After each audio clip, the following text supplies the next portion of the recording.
देश के पूर्व प्रधानमंत्री अटल बिहारी वाजपेयी की 99वीं जयंती है और इस अवसर पर राष्ट्रपति द्रौपदी मुर्मू, उपराष्ट्रपति जगदीप धनखड़, प्रधानमंत्री नरेंद्र मोदी सहित कई नेताओं ने अटल जी के समाधि स्थल सदैव अटल जाकर उन्हें भावभीनी श्रद्धांजलि अर्पित की। पूर्व पीएम अटल बिहारी वाजपेयी की जयंती को देश सुशासन दिवस के तौर पर मनाता है और इस अवसर पर प्रधानमंत्री नरेंद्र मोदी ने अटल बिहारी वाजपेयी को नमन भी किया। वीडियो ट्वीट कर लिखा कि अटल जी जीवन पर्यंत राष्ट्र निर्माण को गति देने में जुटे रहे। तो आपको बता दें कि आज अटल जी को भावभीनी श्रद्धांजलि दी है राष्ट्रपति द्रौपदी मुर्मू ने, प्रधानमंत्री नरेंद्र मोदी ने, जगदीप धनखड़ ने, उपराष्ट्रपति जो देश के हैं, भाजपा के राष्ट्रीय अध्यक्ष जेपी नड्डा भी उन्हें भावभीनी श्रद्धांजलि अर्पित करने पहुंचे और इस दौरान रक्षा मंत्री राजनाथ सिंह भी उनके साथ नजर आए। वित्त मंत्री निर्मला सीतारमण भी उनको श्रद्धांजलि अर्पित करने पहुंची।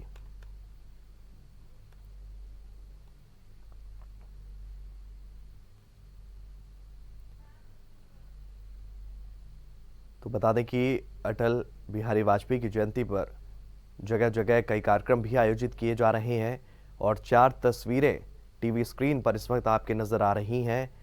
पहली तस्वीर का जिक्र करूं तो श्रद्धांजलि देती हुई नजर आ रही हैं राष्ट्रपति द्रौपदी मुर्मू। वहीं उपराष्ट्रपति जगदीप धनखड़ ने भी अटल बिहारी वाजपेयी जी को श्रद्धांजलि दी। वहीं प्रधानमंत्री नरेंद्र मोदी ने भी श्रद्धांजलि दी। यूपी के मुख्यमंत्री सीएम योगी आदित्यनाथ ने भी इस दौरान श्रद्धांजलि दी।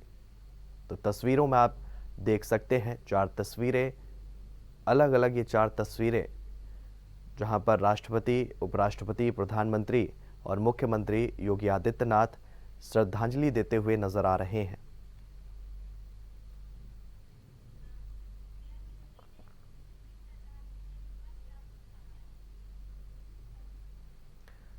तो आपको बता दें कि सीएम योगी आदित्यनाथ ने भी अटल बिहारी वाजपेयी को श्रद्धांजलि देने के बाद बहुत सारी बातें कही। क्या कुछ उन्होंने कहा, आइए आपको सुनाते हैं। भारत माता के महान सपूत, भारत रत्न सरदेव अटल बिहारी वाजपेयी जी की आज पावन जयंती है। इस अवसर पर सरदेव अटल जी की स्मृतियों को नमन करते हुए प्रदेशवासियों की ओर से मैं उनके श्री चरणों में विनम्र श्रद्धांजलि अर्पित करता हूं। हम सब जानते हैं अटल जी भारत की राजनीति के अजात शत्रु थे। भारत को राजनीतिक अस्थिरता से उभारने,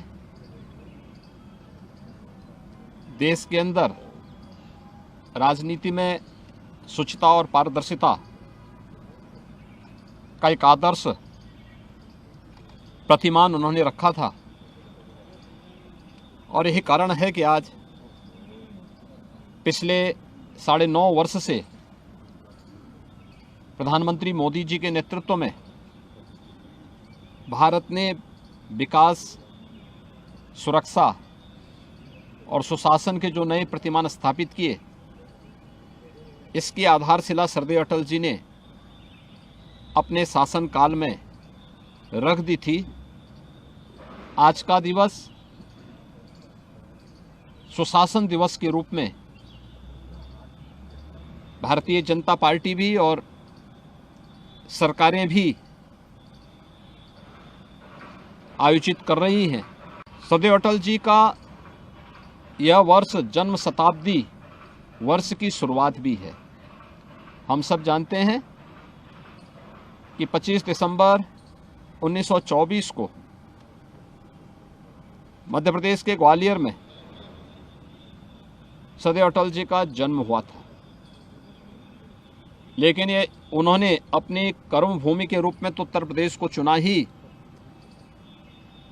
साथ साथ शिक्षा भी उन्होंने उत्तर प्रदेश में अर्जित की और उत्तर प्रदेश से उनका लगाव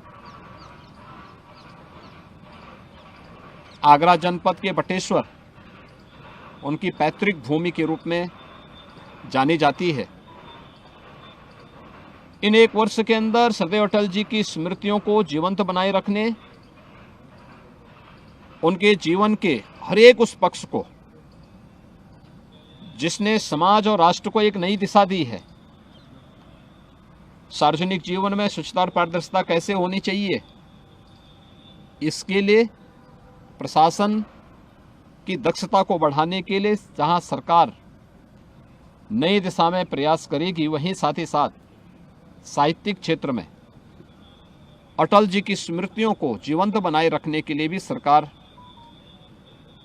अलग अलग प्रकार के कार्यक्रम ग्राम पंचायत स्तर से लेकर के प्रदेश स्तर तक, बेसिक शिक्षा परिषद की स्कूल से लेकर के विश्वविद्यालय और अन्य अकादमिक संस्थाओं तक इन कार्यक्रमों को, उनकी साहित्यिक रुचि, पत्रकारिता के क्षेत्र में उनके योगदान को स्मरण करने का एक अवसर, पुण्य अवसर हम सबके सामने होगा। भारत के पूर्व प्रधानमंत्री अटल बिहारी वाजपेयी 3 बार भारत के प्रधानमंत्री रहे। 1996 में पहली बार वो मात्र 13 दिनों के लिए प्रधानमंत्री रहे। वो दूसरी बार 1998 में प्रधानमंत्री बने, मगर वो सरकार भी 13 महीने ही चली। तीसरी बार वो 1999 से 2004 तक प्रधानमंत्री रहे।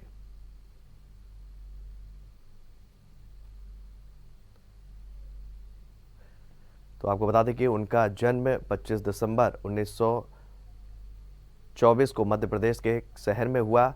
वहीं दूसरी बार वे 1998 में प्रधानमंत्री बने थे। बता दें कि 1999 को वो तीसरी बार प्रधानमंत्री बने। 2004 तक अपना कार्यकाल उन्होंने पूरा किया। तो 3 बार देश के प्रधानमंत्री रहे हैं अटल बिहारी वाजपेयी। 1996 में 13 दिनों के लिए वो प्रधानमंत्री बने थे। वहीं दूसरी बार वे 1998 में भारत के प्रधानमंत्री बने और 1999 को वो तीसरी बार देश के प्रधानमंत्री बने।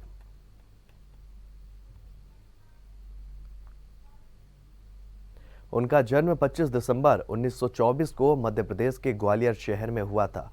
उनका निधन 16 अगस्त 2018 को हुआ। बता दें कि अटल बिहारी वाजपेयी वो शख्सियत थे जिनकी तरबियत आरएसएस की पाठशाला और उससे भी पहले आर्य समाज जैसे संगठनों में हुई थी। उग्र राष्ट्रवाद की बेझिझक नुमाइश की और अपनी आदत को वाजपेयी ने कभी नहीं छोड़ा। हालांकि अटल जैसे जैसे दिल्ली और भारतीय संसद की राजनीति में मझते गए, वैसे वैसे उन्होंने अपनी उग्र राष्ट्रवादी छवि को ढकने दबने दिया। हमें याद रखना चाहिए कि जितना कोई सियासी शख्सियत संसद पर असर डालती है, संसद उससे कहीं ज्यादा असरदार रोल किसी राजनेता का किरदार गढ़ने में अदा करती है। अटल बिहारी वाजपेयी जीवित होते तो 95 साल के हो गए होते। हालांकि वे अब नहीं है, लेकिन उनकी मौजूदगी भारतीय राजनीति में हमेशा रहेगी। वहीं अटल बिहारी वाजपेयी ने 10 बड़े फैसले भी लिए। तो क्या रहे अटल बिहारी वाजपेयी के ये 10 बड़े फैसले? आपको बताते हैं कि भारत को जोड़ने की योजना उन्होंने बनाई। अगर दूसरे फैसले का जिक्र करूं तो निजीकरण को बढ़ावा, विनिवेश की शुरुआत हुई। संचार क्रांति का दूसरा चरण शुरू हुआ। चौथा बड़ा फैसला अगर बताऊं तो सर्व शिक्षा अभियान की भी शुरुआत की गई और उन्हीं के कार्यकाल में पोखरण का परीक्षण भी हुआ। तो बड़े फैसले लेने में वो माहिर थे और तमाम बड़े फैसले उन्होंने लिए। छठे फैसले का जिक्र करूं तो लाहौर आगरा समिट और कारगिल कंधार की नाकामी भी कहीं ना कहीं नजर आई और पोटा कानून जैसा विशेष कानून भी उनके कड़े फैसलों में शामिल रहा। 8वें फैसले में संविधान समीक्षा आयोग का गठन किया गया और जातिवार जनगणना पर उन्होंने रोक लगाई। तो कई बड़े फैसले और 10वां बड़ा फैसला राजधर्म का पालन, जो सबसे प्रमुख रहा, वो ये कि राजधर्म का पालन करना उन्होंने सिखाया। तो बड़े फैसले, अटल बिहारी वाजपेयी के 10 बड़े फैसले जिनसे उन्हें एक विशेष पहचान मिली।